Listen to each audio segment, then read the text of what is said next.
आपने बात की अगले साल की जब बात करते हैं तो मैंने इसलिए की क्योंकि अगले साल शायद हो सकता है देश को चुनाव का सामना करना पड़े और उस जो मैं देख पूरे भी रहा हूं, हाँ बिल्कुल आपने सही कयास लगाया, सही आपने वो किया। मगर जब सोनिया जी की कुंडली का अध्ययन करते हैं, यूपीए की अध्यक्षा हैं, केतु की महादशा शुरू हुई है। केतु उनकी कुंडली में जब हम देखते हैं तो राजेश जी पंचमस्थ बैठा हुआ है, जो बच्चों के लिए खराब है और अपनी उनकी सेहत के लिए।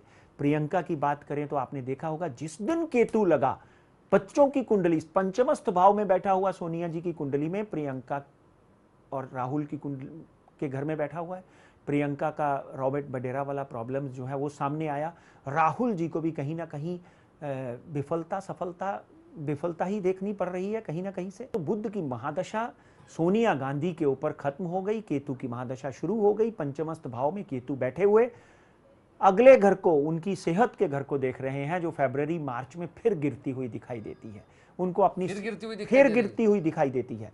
और ये केतु शुरू हुआ है जो उनको पर्टिकुलरली राजेश जी, केतु की जब हम बात करते हैं तो केतु जो है ये आपके एब्डोमिनल सिचुएशन, जो ऐसा कर लीजिए larger intestine, smaller intestine, pancreas, liver, इन चीज़ों से संबंधित बीमारियों के साथ में माना जाता है। क्योंकि लोग बोलते हैं face is the index of mind, but I say this 9 stars are the index of everything in life.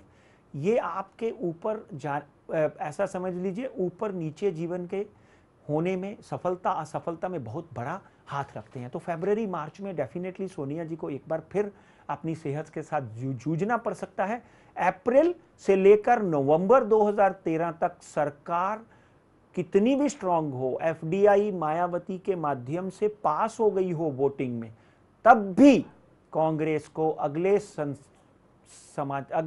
जो शीतकालीन सत्र के बाद फिर जो सत्र चालू होगा, सदन चालू होगा, उसमें डेफिनेटली नो मोशन, या नवंबर 2013 यानी से आप मोटे मोटे तौर पर यह कह रहे हैं कि सोनिया जी को भी तकलीफ है आने वाले साल में और सरकार को भी तकलीफ है। 2013 नवंबर से पहले पहले इस सरकार को इलेक्शन की डेट घोषित करनी पड़ेगी।